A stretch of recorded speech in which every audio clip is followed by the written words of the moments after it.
Qué bueno darle un saludo a la Santa Virgen, la Virgen María, aliada para todo lo bueno. Si estás en una obra buena, en un empeño bueno en tu vida, ella es tu aliada número uno. No será aliada en lo malo, en eso no te va a colaborar, pero en lo bueno, en todo lo bueno sí. Pongámonos de pie, le damos el saludo a la Virgen.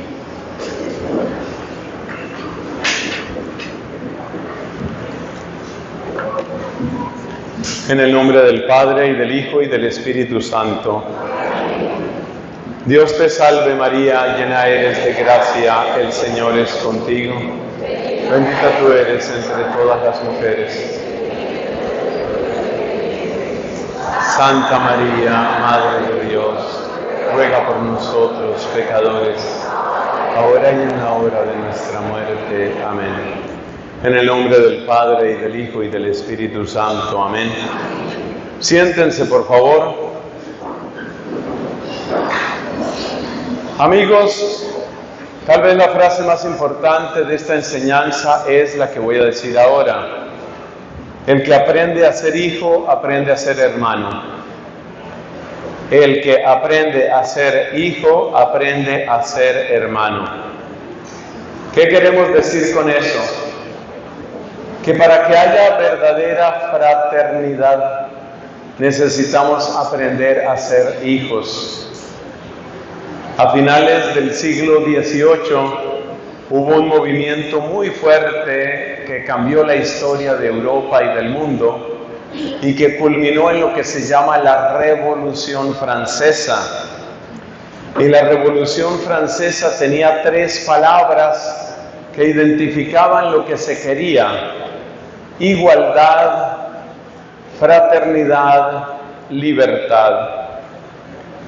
Esas 3 palabras, sin embargo, solo pueden existir, de verdad existir, cuando Dios reina en nuestros corazones. Porque solamente cuando Dios está en mi corazón, yo puedo reconocer la dignidad de toda persona humana y por eso puedo reconocerlo como igual a mí en esa dignidad. Como dijo muy bien el apóstol San Pablo en la carta a los Gálatas, ya no importa tanto si hombre o mujer, esclavo o libre, judío, no judío, esas diferencias pasan a segundo plano frente al hecho de que todos somos uno en Cristo Jesús.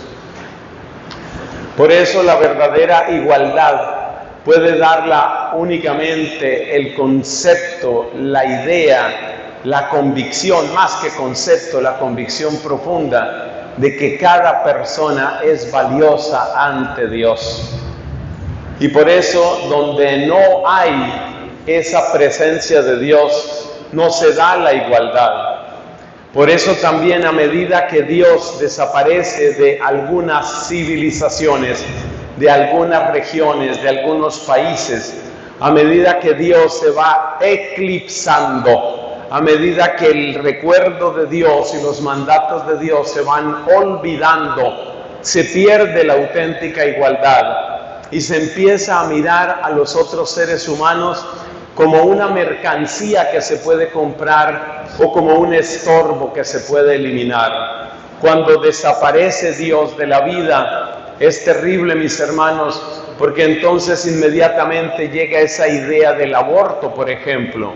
No se reconoce la dignidad infinita que tiene ese ser humano, que es pequeñito, que depende completamente de los cuidados de la mamá, de la familia y de la sociedad. No se reconoce, no se admite esa dignidad, no hay auténtica igualdad, porque se ha perdido el recuerdo de Dios, la presencia de Dios. Si se pierde la presencia de Dios, tampoco se admite el verdadero sentido de la dignidad humana en la persona discapacitada. Por eso en muchos países, creo que un caso especialmente triste es el de Dinamarca. En muchos países, si se detecta en los exámenes prenatales, se detecta que la mamá está embarazada y el niño, la criaturita, tiene síndrome de Down, entonces ya se dice, eliminémoslo. No se reconoce la dignidad infinita de ese ser humano, porque se ha perdido la memoria de Dios, se ha perdido la ley de Dios. Y lo mismo va a suceder en el caso de los ancianos. Ya es una persona que no produce, es una persona que nos trae muchos gastos, porque tiene muchas enfermedades, porque hay que administrarle unos medicamentos carísimos. Solución de un mundo sin Dios, eliminemos a ese anciano. Por eso la presión de autorizar, de legalizar eutanasia, suicidio asistido, todo lo que haga desaparecer a esas personas. Solo puede haber auténtica igualdad cuando se reconoce la dignidad infinita que Dios ha puesto en el corazón humano. Dignidad infinita que nos lo acaba de recordar el Papa y concretamente el Dicasterio para la Doctrina de la Fe. Me parece que es un documento muy importante. Seguramente no es perfecto porque las cosas humanas siempre se podrían hacer mejor, pero es un gran documento. Si ustedes buscan en internet dignidad infinita, ahí les va a aparecer ese documento hermoso que habla precisamente sobre cuál es la verdadera igualdad, cuál es la verdadera libertad y cuál es la verdadera fraternidad, que es la que nos va a interesar especialmente en esta plática. La verdadera fraternidad, porque vuelvo a la frase que dije al principio. Esa frase es: solo el que aprende a ser hijo, aprende a ser hermano. Y aprender a ser hijo es aprender quién es Dios nuestro Padre. Hay otra frase que también conviene que recuerdes, se encuentra en el capítulo número 17 del Evangelio según San Juan. Dice nuestro Señor Jesucristo, haciendo una oración a Dios Padre, dice Cristo: esta es la vida eterna, Padre, que te conozcan a ti y a tu enviado Jesucristo. Exactamente, mis hermanos, el que conoce al Padre Celestial, porque se conoce como hijo, el que conoce a Jesucristo el Salvador, porque se conoce a sí mismo como redimido, esa es la persona que aprende cuál es la dignidad infinita de todo ser humano. Esa es la persona que puede caminar en fraternidad. Esa es la persona que puede hacer camino con otros, que es lo que significa, usualmente así se traduce la palabra sínodo, caminar, hacer camino con otros. Así que, hermanos, mira qué ideales tan hermosos los que planteó la Revolución Francesa, pero como los planteó sin Dios, allí donde no está Dios, no va a haber auténtico reconocimiento de la igualdad. Donde no está Dios, no va a haber auténtica fraternidad. Donde no está Dios, no va a haber auténtica libertad. ¿Qué es lo que nosotros tenemos que hacer? Nosotros tenemos que entender que lo que propuso la Revolución Francesa, como lo propuso la Revolución Francesa, hermanos, es una estafa. Las palabras son bonitas, pero para que esas palabras no se queden simplemente en una belleza exterior, sino para que se hagan realidad en todos, especialmente los más necesitados, los más pobres, los más desposeídos, los más excluidos, necesitamos el Evangelio de Jesucristo. Necesitamos que se haga realidad en nosotros el Evangelio de Jesucristo. Él es el que nos enseña cuál es la verdadera igualdad, cuál es la verdadera fraternidad, cuál es la verdadera libertad. Eso es lo que nos enseña Jesucristo. Sobre esto de la libertad, no se nos olvide una discusión que tuvo Cristo con algunos judíos de su tiempo. Les decía Cristo: la verdad los hará libres. Y ellos dijeron: nosotros nunca hemos sido esclavos. Y dice Cristo: sepan y entiendan que todo el que comete pecado es esclavo del pecado. La verdadera libertad nos la da Cristo, porque la libertad solo puede consistir en escoger sin coacción el bien real, el bien verdadero. Esa es la libertad. Escoger sin coacción el bien verdadero. La persona que escoge, pero escoge el color de sus cadenas. La persona que escoge, pero escoge la esclavitud que va a tener a una droga, a una botella o a un placer, esa persona no es libre. Solo Cristo nos da la verdadera libertad. Por eso vuelvo a mi frase, tercera vez que la digo: solo el que aprende a ser hijo, aprende a ser hermano. Y es que la relación fundamental que tenemos los seres humanos unos con otros es la relación de hermanos. Esa es la relación fundamental.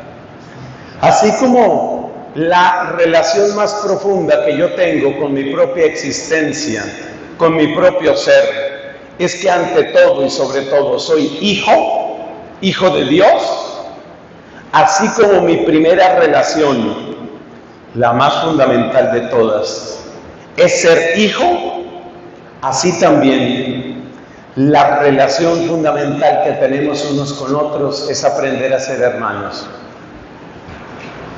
Hay un pasaje en que Cristo lo dice: ustedes no estén llamando maestro a cualquiera, porque uno solo es su maestro, Cristo. Y añade: y todos ustedes son hermanos. O sea que la relación fundamental entre nosotros es aprender a ser hermanos. Aprender a ser hermanos. Y esto va a sonar un poco extraño, porque uno piensa, bueno, pero por ejemplo una esposa, una mujer casada, ¿cómo va a sentir que su esposo es como su hermano? Obviamente no es un hermano según la carne y la sangre, pero es un hermano en Cristo. Y con la ayuda del Espíritu Santo vamos a explicar por qué, a medida que tú vas viendo a todas las personas como hermanas, empiezan a sanarse todas tus relaciones y empiezas a hacer camino con tus hermanos y con tus hermanas. A ver, Padre, o sea que usted me está diciendo que yo tengo que aprender a ser hermano de mis hijos, ¿sí? ¿Cómo así que ser hermano de mis hijos si son mis hijos? No pienses carnalmente. En la carne y la sangre ellos son hijos tuyos, pero ante Dios ellos son en primer lugar tus hermanos. ¿Cómo así? ¿Mis hijos entonces son mis hermanos? Claro. Si tú estás con tus hijos en la iglesia y dice, por ejemplo, el sacerdote, fieles a la recomendación del Salvador y siguiendo su divina enseñanza, nos atrevemos a decir: Padre nuestro. ¿Quién dice el Padre nuestro? Tú. ¿Y tu hijo cómo dice? Padre nuestro. ¿Quién es tu Padre? ¿Tu verdadero Padre? ¿Tu mejor Padre, de quien proviene toda tu vida? Papá Dios. ¿Quién es el verdadero Padre de ese hijo que llegó a la existencia gracias a ti y a través de ti? El verdadero Padre es Dios. Entonces es necesario que aprendas a mirar a tus hijos como hermanos en Cristo. Con la ayuda del Señor vas a ver todas las implicaciones que esto tiene, que son muchas. La relación fundamental entre los seres humanos es ser hermanos.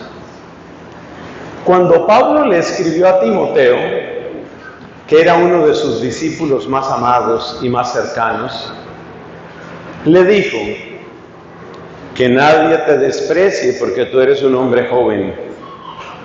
Y le da consejos y le dice, aprende a tratar a los demás como tus hermanos. Aprende a tratar a las mujeres como hermanas. Qué importante eso. Pero son cosas que no las predicamos tanto. Para eso estamos reunidos en nuestra parroquia de San Felipe de Jesús. Para aprender, para agradecer, para vivir. Entonces miremos cómo es esto de aprender a ser hermanos.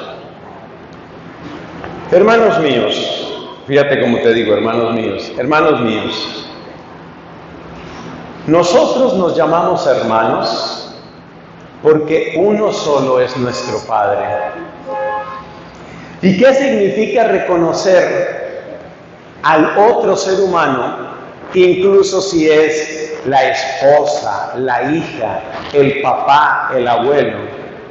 ¿Qué significa reconocerlo como hermano? Significa reconocer que en él está la imagen de Dios Padre, que él vale el precio de la sangre del Hijo y que en él habita, o por lo menos quiere habitar, como en su templo, el Espíritu Santo. Para las tres personas que están escribiendo, les repito, ¿qué significa aprender a caminar como hermanos? Les repito, es la Trinidad. Significa que yo reconozco en la otra persona la imagen y semejanza de Dios Padre. Que yo reconozco en la otra persona el valor infinito de la sangre de Cristo. Y que yo reconozco en la otra persona la presencia del Espíritu Santo que habita en esa persona, o por lo menos quiere habitar en esa persona, como en su propio templo. Y aquí viene el punto. Esa persona, ¿quién la hizo imagen de Dios? Pues Dios mismo. Enseña nuestra fe católica que si bien los papás son los que proveen el sustento, el sustrato es la palabra, el sustrato material del nuevo ser humano, o sea, el bebé, es decir, el cuerpo, enseña nuestra fe católica. Toda alma es creada inmediata y directamente por Dios.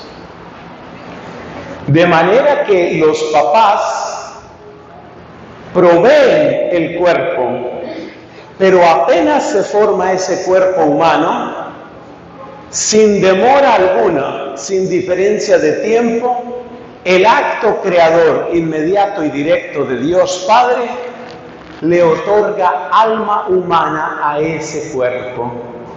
No existe un cuerpo humano que empiece a existir y estar vivo sin alma humana. Y esa alma humana es creada por Dios. Y es en esa alma humana donde está la verdadera imagen y semejanza que tenemos con Dios. O sea que ningún papá le da el alma, le crea el alma, le otorga el alma al hijo. Ninguna mamá le da el alma, le otorga el alma, le crea el alma al hijo o a la hija. Ninguno. ¿Qué fue lo que dio el papá? ¿Qué fue lo que dio la mamá?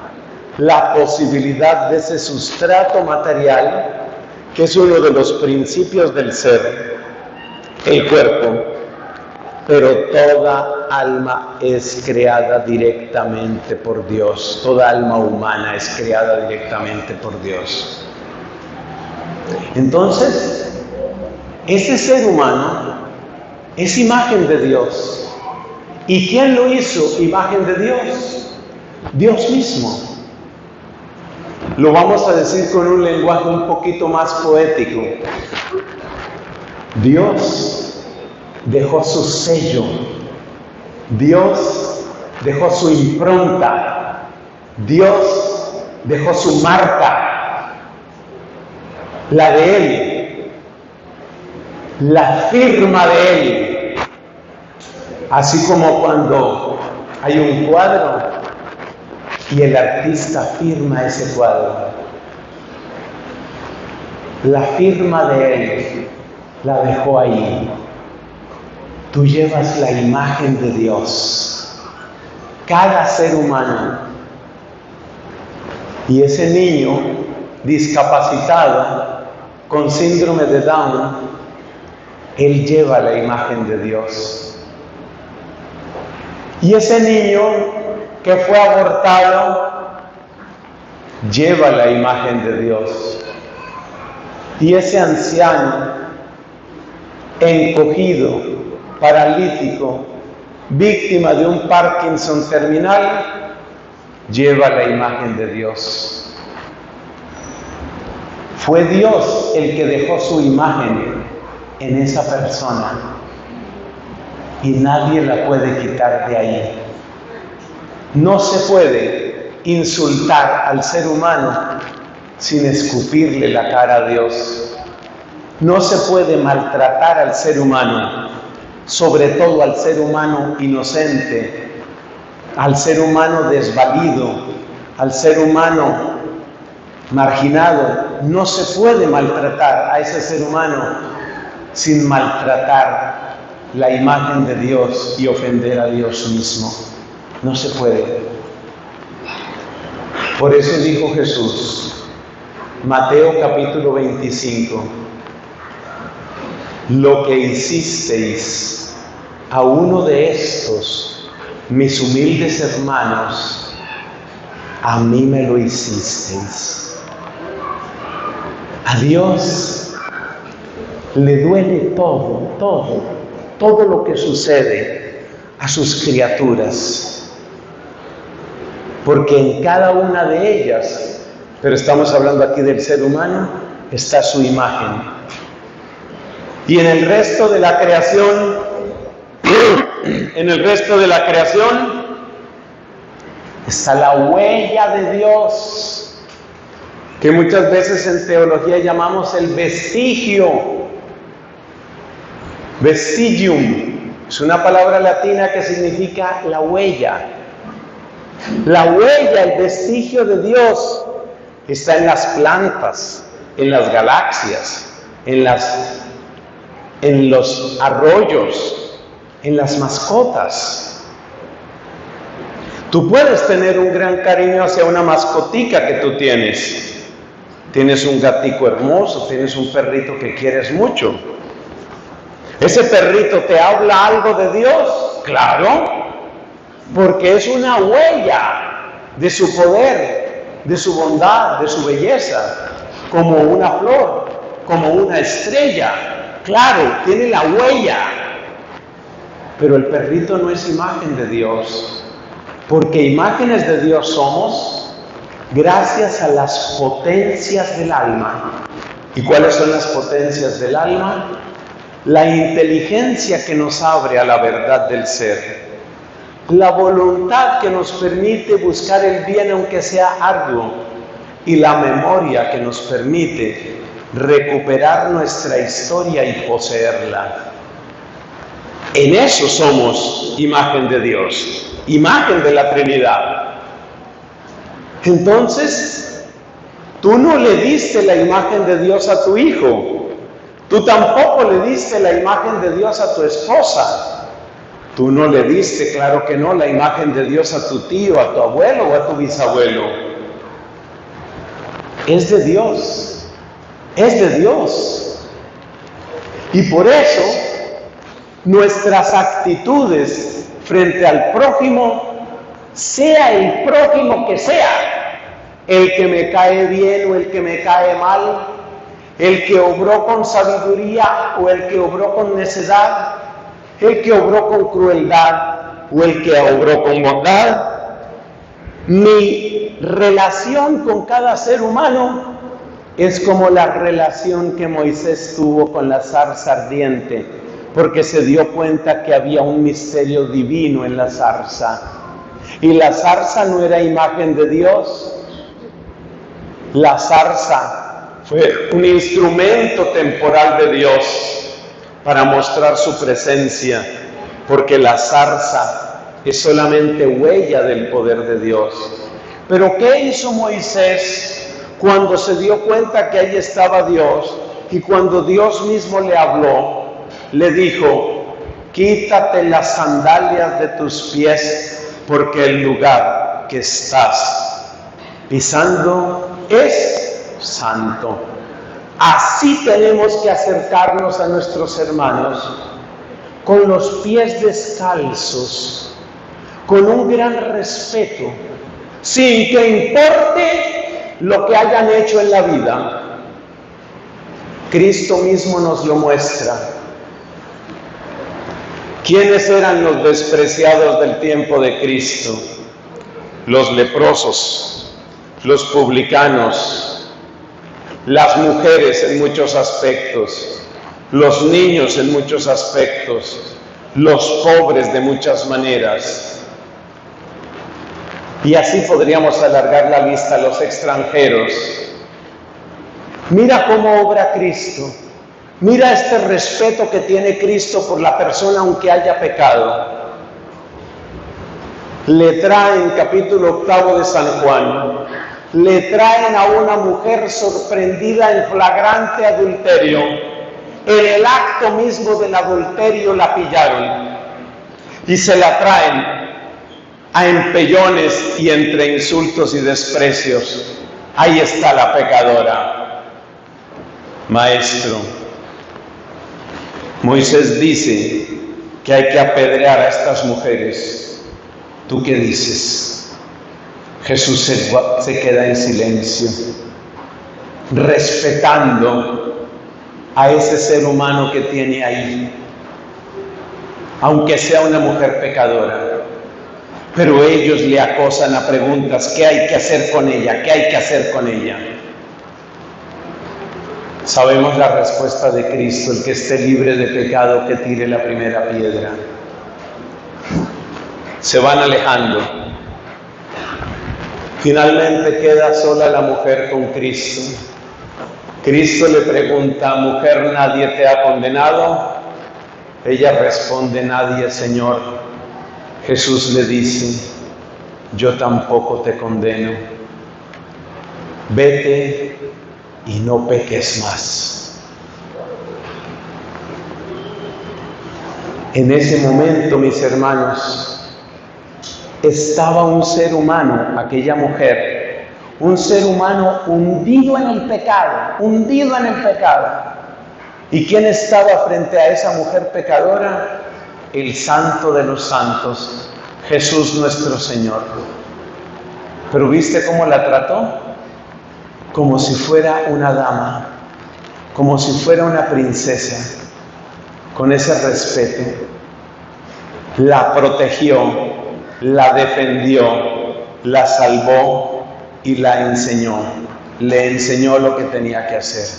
Ese es Jesús. ¿Por qué Jesús trata así al ser humano? Porque Jesús tiene ojos para ver la infinita dignidad que hay ahí. ¿Qué estaba viendo Jesús en esa mujer? ¿Estaba viendo el horrible pecado que ella había cometido? No, no era eso lo que más le interesaba a Jesús. Jesús sabía de ese pecado. Pero son tan penetrantes los ojos de Cristo. Hermanos, son tan penetrantes los ojos de nuestro Señor que llegan hasta la imagen de Dios Padre que está en el pecador. A veces tú te puedes preguntar: ¿cómo me mirará Dios? Y hay personas que tienen mucho remordimiento y dicen: ¿cómo me mirará Dios después de ese aborto que cometí? ¿Cómo me mirará Dios después de que arruiné ese matrimonio, le fui infiel a mi esposa, lo eché todo a perder? ¿Cómo me mirará Dios?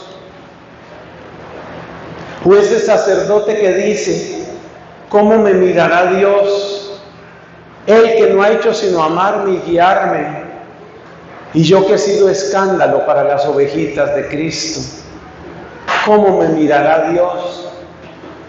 Tal vez alguna persona sentirá con esta enfermedad que tengo, que le produzco asco a todo el mundo, con esta pobreza que tengo, que todo el mundo me rehúye. Yo les voy a contar aquí en un minuto una historia que me pasó a mí. Yo hice mi doctorado de teología en Irlanda, un país al que quiero mucho. Yo siempre he procurado vestirme con mucha sencillez. El vestido no ha sido un ídolo para mí. Y además tampoco he tenido nunca dinero para eso. Entonces yo me vestía, me refiero a mi ropa civil, yo me vestía con ropa de la más barata que se conseguía allá. Yo que me iba a poner a gastar plata en eso, si yo era un estudiante solamente. Y una vez iba yo con mi ropita pobre y me encontré en un centro comercial o en una plaza, como llaman, me encontré una cafetería muy bonita, muy agradable. Yo iba cansado y dije, me voy a tomar un café con alguna cosa que vendan aquí. Pero después yo me miraba al espejo, ya van a ver por qué les cuento esto, y me daba risa, porque era una cafetería para gente muy elegante, personas muy bien vestidas, con carteras muy costosas. Y entro yo con mis zapatos tenis baratos y con mi ropita usada y vieja y pobre. Entro yo ahí. Cuando yo di 2 pasos dentro de la cafetería, nadie me sacó, pero cuando yo di 2 pasos dentro de esa cafetería elegantísima, las mujeres elegantísimas que estaban ahí empezaron a agarrar sus bolsos y a tenerlos así bien sujetos. Dirían, este moreno, porque ustedes saben que en algunos de esos países la gente es bien blanca, pero bien blanca, todos así blanquitos que parecen como leche deslactosada. Y entra este morenito, mal afeitado, mal vestido, y empiezan las señoras a agarrar sus carteras, y si tenían al hijito, a la hija, venga, ven para acá, come here. Bueno, yo me tomé mi café y quedé con una gran lección, porque lo que yo aprendí ahí es cuántas personas las miran así todo el día, todos los días y en todas partes. A mí me pasó eso una vez o 2, no sé. Pero cuánta gente, por su manera de vestir, por su aspecto, ya la juzgamos y ya la excluimos. Entonces, hay gente que piensa, volvemos a nuestro tema principal, hay gente que piensa, a mí Jesús, ¿cómo me mirará? Con lo pobre que estoy, con lo mal vestido que estoy, con la enfermedad que tengo, con los errores que he cometido, con tantas cosas que yo he echado a perder. ¿Cómo me mirará Dios? Hoy te tengo la respuesta. ¿Sabes cómo te mira Dios? ¿Sabes cómo te mira Cristo? Cristo te mira con tanta profundidad que Cristo ve la imagen de su Padre en ti. Son capaces, los ojos de Cristo son capaces de penetrar toda la profundidad de tu ser hasta llegar a la imagen de Dios que está en ti. Imagen que ni el demonio, ni ningún error tuyo, ni ninguna humillación del mundo, imagen que nadie puede destruir.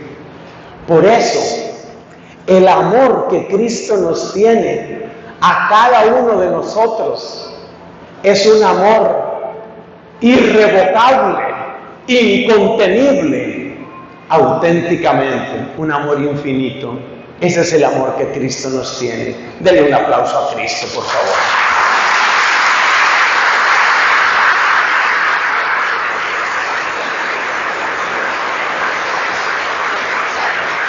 Qué bueno que le des el aplauso a Cristo, pero qué bueno, ante todo, que te lo creas. ¿Qué es lo que Cristo ve en mí? ¿El aborto que cometí hace 12 años? ¿Qué es lo que Cristo ve en mí? ¿El maltrato que le hice a mi esposa hasta que perdí ese hogar? ¿Qué es lo que Cristo ve en mí?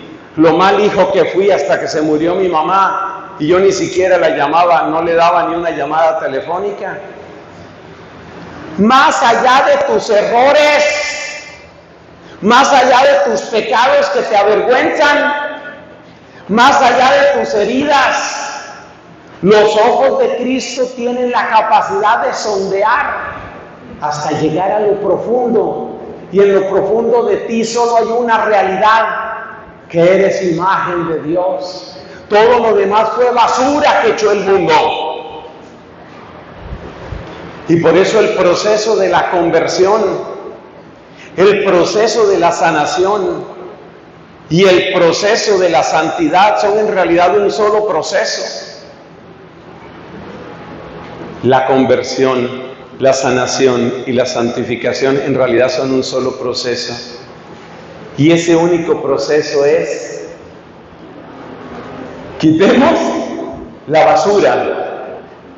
¿Qué es un santo?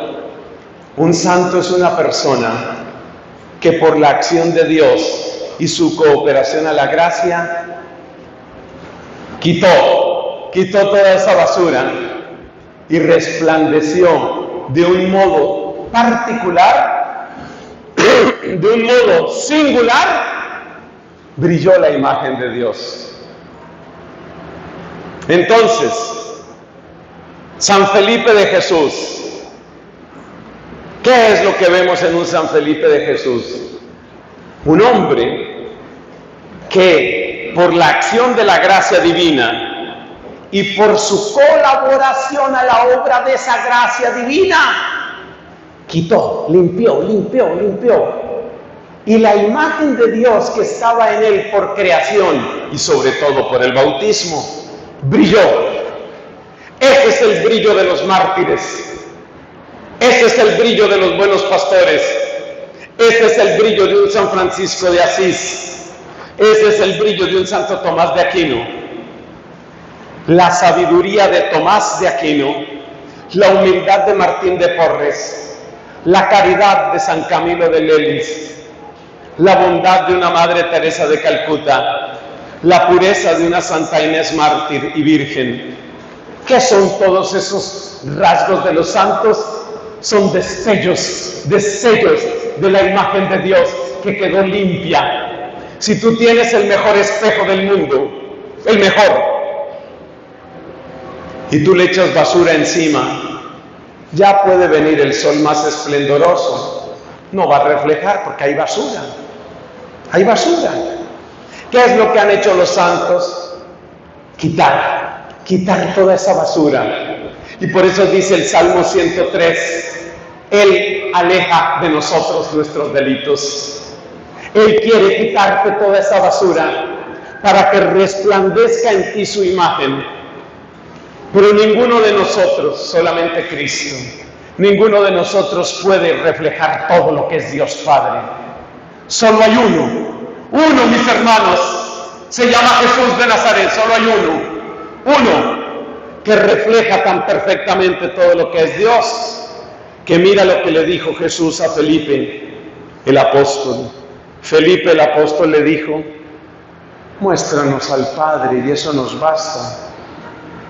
Y le responde Jesús a Felipe: Felipe, hace tanto tiempo que estoy con ustedes y no me conoces.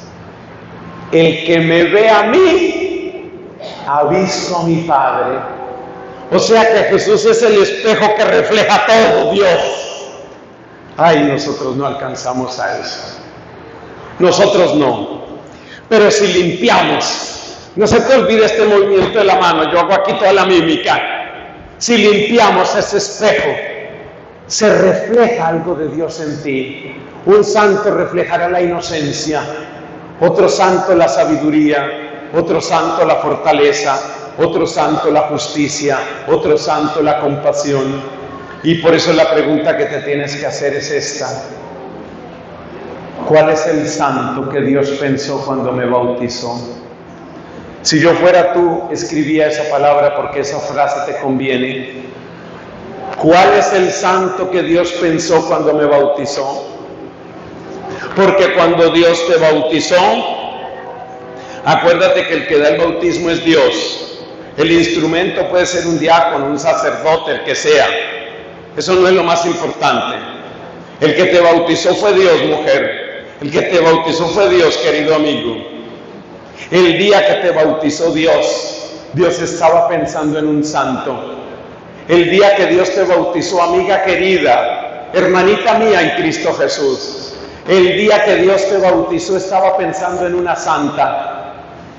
¿Cómo es esa santa? ¿Qué tan lejos estás de esa santa que Dios pensó? ¿Cuánto te hace falta para ser esa santa, ese santo que Dios pensó? Esa es la obra divina. Eso es lo que Dios quiere. Eso es lo que Dios quiere en nosotros. Y la santidad, la conversión y la sanación van juntas. Dios limpiando, limpiando, limpiando.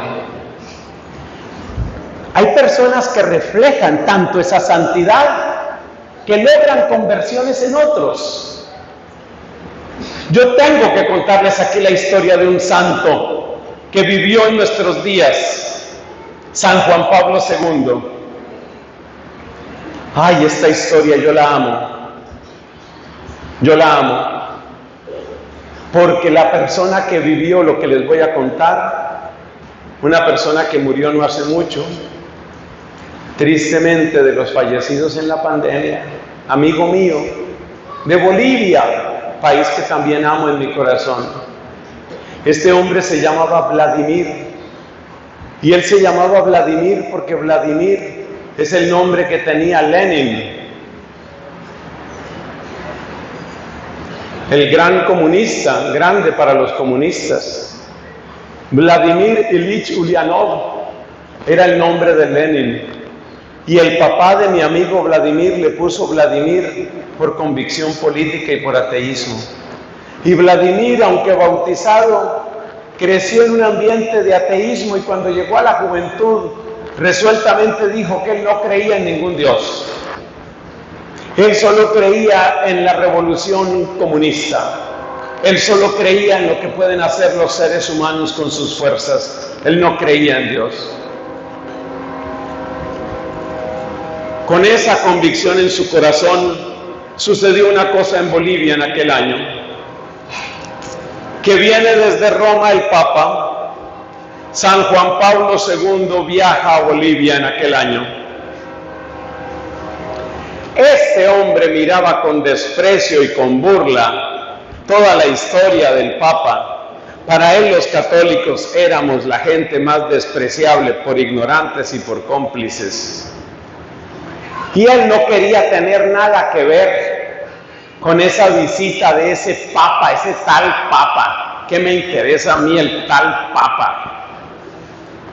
Entonces él se puso a buscar qué hacer ese día que el Papa Juan Pablo II iba a recorrer las calles de su ciudad.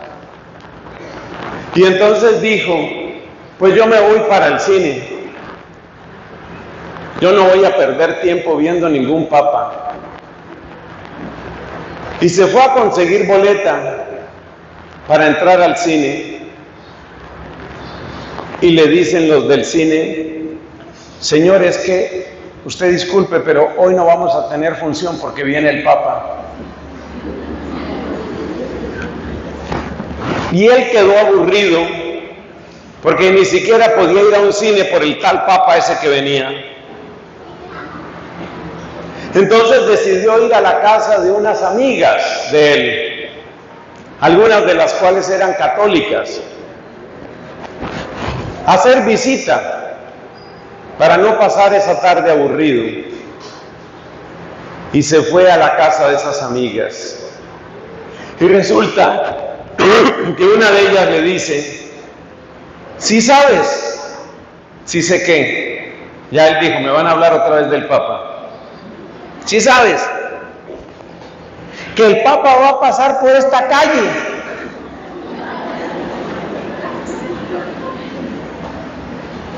Parecía que el Papa estaba persiguiendo a Vladimir.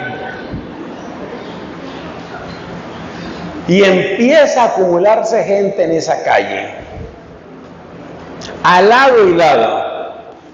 Los agentes de seguridad a duras penas lograban contener a la gente.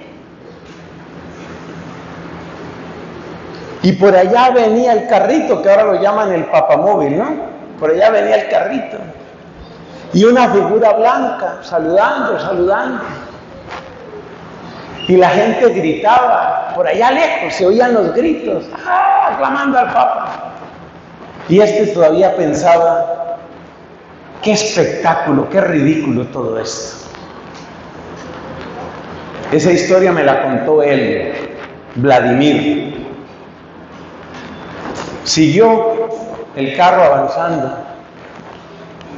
Las amigas de él se acercaron todas al balcón donde iba a pasar, o la ventana donde iba a pasar, un poco por curiosidad y alguna por devoción.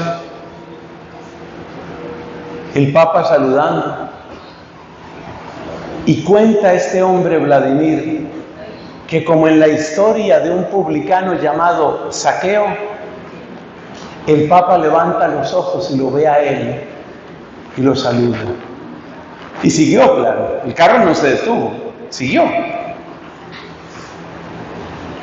Cuando los ojos del Papa Juan Pablo II miraron a Vladimir, él sintió: Dios existe. Con una mirada, mire lo que puede la mirada de un santo, con una mirada. Y él dice, es una historia que se parece a la de otras conversiones.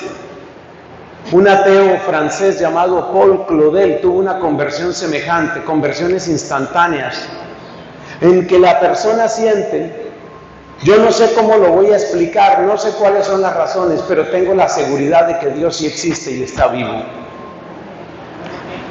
La mirada de Juan Pablo II le dio la fe a ese hombre. Ya él no se burló más del Papa. Empezó a buscar qué era eso de la fe. Empezó a buscar cómo confesarse. Se confesó. Asistió a retiro espiritual. Yo lo conocí a Vladimir en el año 2000. No sé si fue 2000 o 1999, uno de esos dos. Conocí a Vladimir. ¿Sabe qué hacía Vladimir en el año 1999? Era el líder nacional de la Renovación Carismática Católica en Bolivia.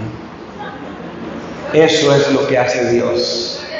Esas son las obras de Dios.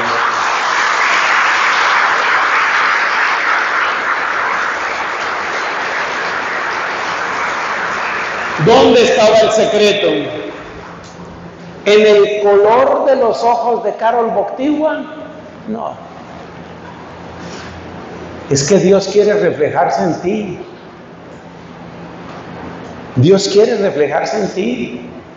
Dios quiere que tu rostro, dice San Pablo, nosotros llevamos en nuestro rostro descubierto la gloria de Cristo. En Hechos de los Apóstoles capítulo 13 cuenta que Pedro y Juan entraban al templo y había un paralítico de nacimiento que lo llevaban y lo ponían junto a la puerta llamada Hermosa. Lo llevaban todos los días para que pidiera limosna durante todo el día. Y este paralítico le pidió limosna a Pedro y Juan, los apóstoles. Hechos de los Apóstoles capítulo 3. Y cuando iban entrando al templo Pedro y Juan, el paralítico les pidió limosna y se quedó mirando. Y ahora mira lo que dice Pedro: Pedro, nos dice San Lucas, el autor de Hechos de los Apóstoles, Pedro con Juan a su lado, palabras textuales, Pedro con Juan a su lado le dijo al paralítico, míranos. ¿Por qué le dijo eso? Porque Pedro era consciente de que estaba reflejando la gloria de Dios. Y Pedro sabía que lo que iba a curar a ese paralítico no era el hombre llamado Pedro, no era el hombre llamado Juan, era la gloria divina reflejada en ese rostro. Y yo te hago una pregunta, ¿tu rostro qué refleja? Yo te hago una pregunta, ¿tú crees que el rostro de tu hijo puede reflejar la gloria de Dios? ¿Tú crees que el rostro de tu peor enemigo puede llegar a reflejar la gloria de Dios? Esa es la pregunta que yo te hago. Pedro, que era consciente de la gloria divina que él irradiaba, como Moisés era consciente de la gloria que irradiaba cuando salía del tabernáculo. Pedro, con Juan a su lado, le dice al paralítico, míranos. Y el paralítico se quedó mirándolo, esperando algo de dinero. Y Pedro le dice estas palabras que quedaron grabadas para siempre en la memoria de la iglesia. Oro ni plata yo tengo, lo que tengo eso te doy. En el nombre de Jesús de Nazaret, levántate. Y se ha levantado este hombre que nunca había caminado en toda su vida. Se ha levantado. Porque Pedro llevaba la gloria de Dios. Pedro llevaba la gloria de Dios. Y cuando Esteban, el primer mártir, elegido diácono en el capítulo 6 de Hechos de los Apóstoles, cuando Esteban fue acusado ante el Sanedrín, no caían sobre Esteban otra cosa, sino solo insultos y calumnias, porque querían deshacerse de Esteban, lo odiaban. Estaba en medio de sus detractores, y mira lo que dice Hechos de los Apóstoles, capítulo 7.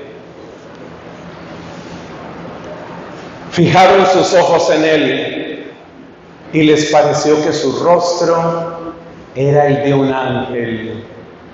Esteban había llegado a ese nivel de santidad en que ya su rostro era como un faro divino. Su rostro les pareció el rostro de un ángel. ¿Qué refleja tu rostro? ¿Qué refleja? La persona que es esclava de la envidia va adquiriendo un rostro podrido, un rostro pútrido, que indica cómo se le está pudriendo el corazón. La persona que vive en la ira va adquiriendo un rostro de violencia permanente. La persona que vive carcomida por los pensamientos de lujuria va tomando una mirada característica que pronto resulta detestable. Cada uno de nosotros refleja en su rostro lo que piensa, lo que siente y lo que vive. ¿Qué refleja tu rostro? Porque tu rostro está llamado a reflejar, como en el caso del apóstol San Pedro, tu rostro está llamado a reflejar la gloria divina. Tú estás llamada a reflejar la gloria del Padre.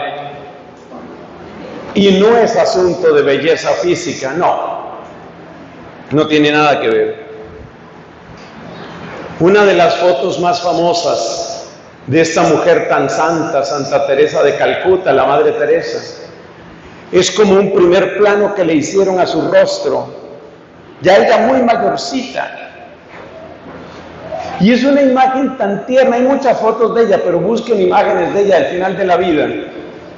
Eso tiene arrugas dentro de las arrugas, es una mujer arrugadita, viejita, pero al mismo tiempo inspira algo tan lindo. Hermanos, somos imagen de Dios.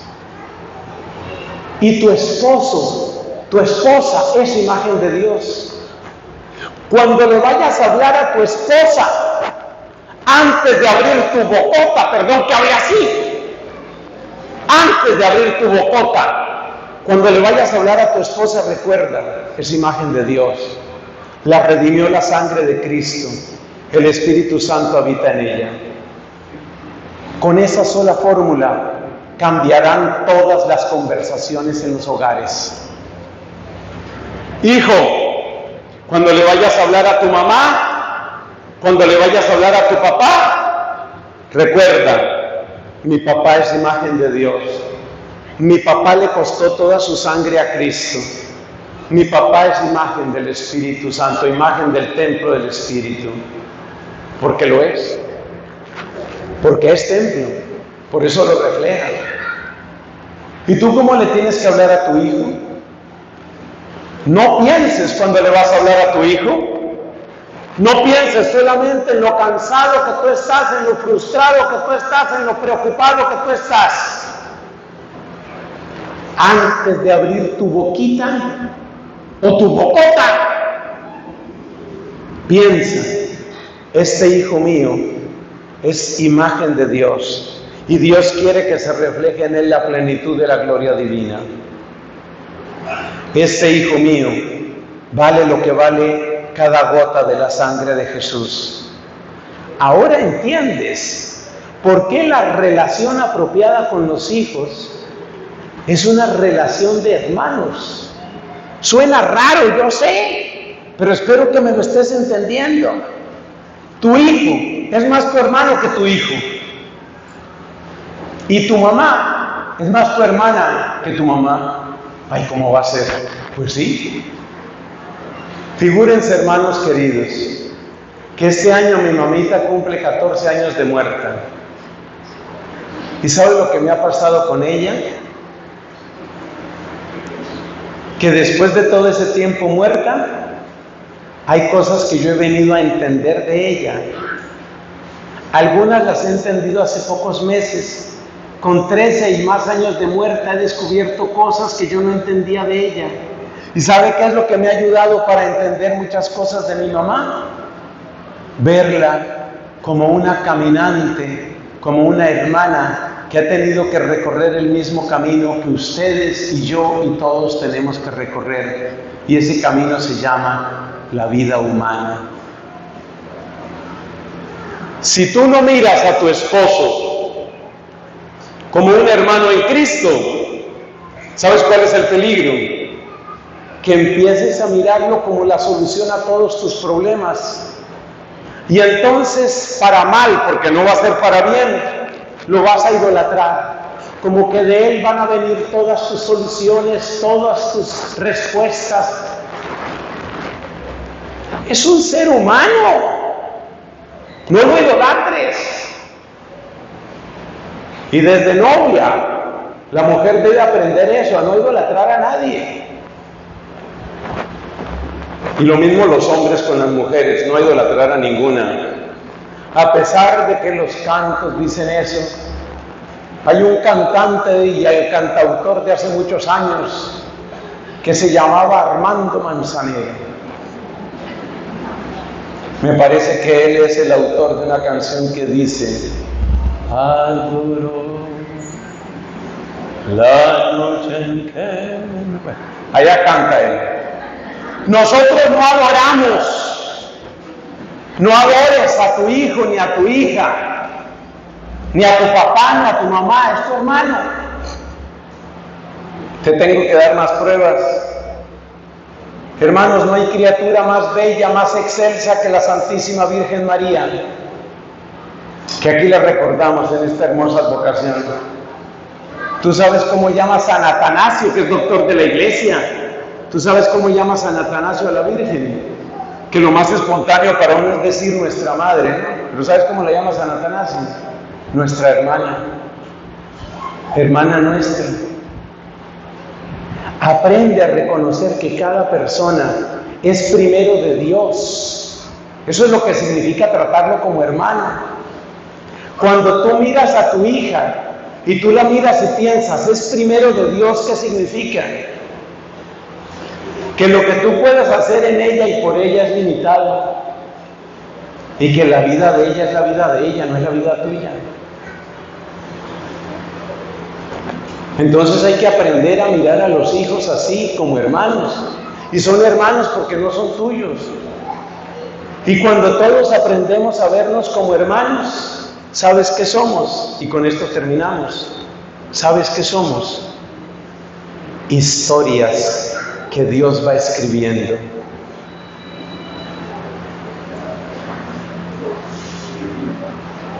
Mi esposa, ¿qué es mi esposa? Que lo diga un hombre casado. Es una historia que Dios va escribiendo. Mi hijo, ¿qué es? Una historia que Dios va escribiendo. Mi papá, una historia que Dios va escribiendo. Algunos tenemos que decir que Dios escribió.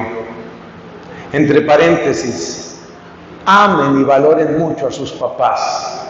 Los que ya los hemos despedido a los dos, sabemos por qué se lo decimos. Por favor, amen mucho a sus papás. La gente no está para siempre. No están para siempre. Ámenlos, cuídenlos, respétenlos y reconozcan en ellos una historia de amor. Cada persona es una historia de amor, y eso es el sentido profundo de la sinodalidad. Tú eres una historia del amor de Dios. Tú eres una historia del amor de Dios. Tú eres una historia del amor de Dios. Es Dios quien nos va guiando. Él es el Padre de todos y nosotros somos hermanos. Él es el Maestro de todos y todos somos discípulos. Uno de los grandes genios que ha tenido la humanidad se llama San Agustín. ¿Sabes lo que le decía San Agustín a sus fieles en la diócesis? Les decían: para ustedes, es decir, en favor de ustedes, yo soy el obispo, pero junto con ustedes, yo soy un cristiano más, yo soy un discípulo. Por eso también la carta a los hebreos llama a nuestro Señor Jesucristo el pastor de pastores, el mayoral, el pastor que pastorea a los pastores. O sea que para vivir santamente nuestro sacerdocio, recordar que somos discípulos, para hacer bien nuestra labor de papás o de mamás, quienes lo son, aprender que somos discípulos. ¿Y cuál es tu trabajo como mamá o como papá? Ayudar con tu ejemplo, con tus oraciones, con tu caridad, con tu sabiduría y con tu autoridad, para que brille la imagencita de Dios que está en esa criaturita que Dios te dio. Eso es ser papá, eso es ser mamá, eso es ser esposo. ¿Usted para qué se casó con esa mujer? Una vez estaba yo en un retiro de parejas y le pregunté a un señor: ¿usted por qué se casó con esa mujer? Y dice él: yo ni sé, padre. Mala respuesta. ¿Qué es lo que hay que responder? Lo que hay que responder es: para que caminemos juntos en la santidad. Yo quiero ayudar para que ella sea la santa que Dios pensó. ¿No es cierto, mi amor? Y ella responde: sí, y yo quiero ayudar para que tú seas el santo que Dios pensó. ¡Este es el matrimonio! ¡Eso sí es el matrimonio! Porque si la gente se cansa pensando: es que la deseo ardientemente, la deseo.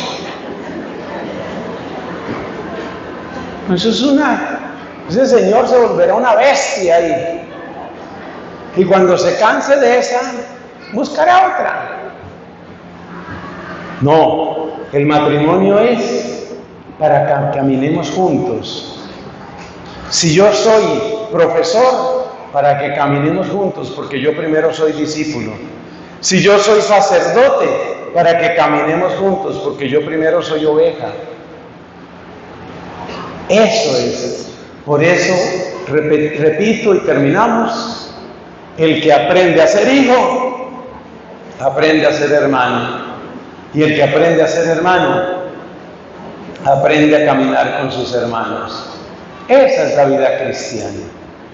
Pongámonos de pies para una pequeña oración, mis hermanos.